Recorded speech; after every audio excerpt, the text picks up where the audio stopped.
शंखनाथ हिंदी समाचार में आपका स्वागत है। आइए नजर डालते हैं आज की सुर्खियों पर।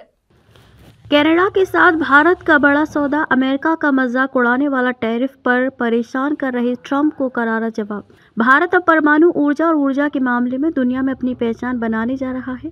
इसके लिए सरकार कनाडा के साथ 10 साल का करार करने जा रही है। यह सौदा करीब 2.8 अरब डॉलर का हो सकता है। इसके लिए कनाडा की कंपनी भारत को यूरेनियम की आपूर्ति करेगी। यह सौदा ऐसे समय में हो रहा है जब अमेरिकी टैरिफ के कारण भारत और कनाडा दोनों की अर्थव्यवस्थाओं को नुकसान पहुंच रहा है।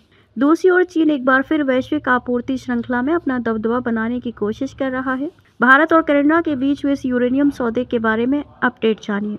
2 साल पहले भारत और कनाडा के रिश्ते तनावपूर्ण हो गए थे। इसकी वजह जस्टिन ट्रूडो की भूमिका थी। कनाडा की ट्रूडो सरकार भारत विरोधी खालिस्तानी आतंकवादियों का समर्थन कर रही थी। कनाडा और भारत जल्द ही लगभग 2.8 अरब अमेरिकी डॉलर के निर्यात समझौते को अंतिम रूप दे सकते हैं।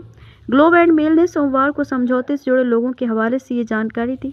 कनाडा भारत को यूरेनियम भेजेगा। रिपोर्ट में कहा गया है कि यह समझौता 10 साल के लिए होगा। इस यूरेनियम की आपूर्ति कनाडा की केमेको कॉर्प करेगी। रिपोर्ट में कहा गया कि यह सौदा दोनों देशों के बीच व्यापक परमाणु सहयोग प्रयास का हिस्सा है।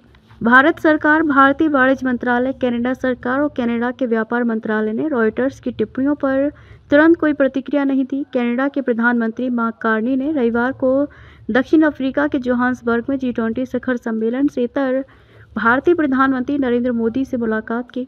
भारत सरकार ने रविवार को कहा कि दोनों देश एक व्यापक समझौते पर रुकी हुई बातचीत को फिर से शुरू करने पर सहमत हो गए हैं। 2 साल पहले एक राजनयिक विवाद के कारण ये वार्ता स्थगित कर दी गई थी। भारत के प्रधानमंत्री कार्यालय ने बताया कि दोनों नेता एक उच्च महत्वाकांक्षी व्यापक आर्थिक साझेदारी समझौते पर चर्चा करने के लिए सहमत हुए हैं।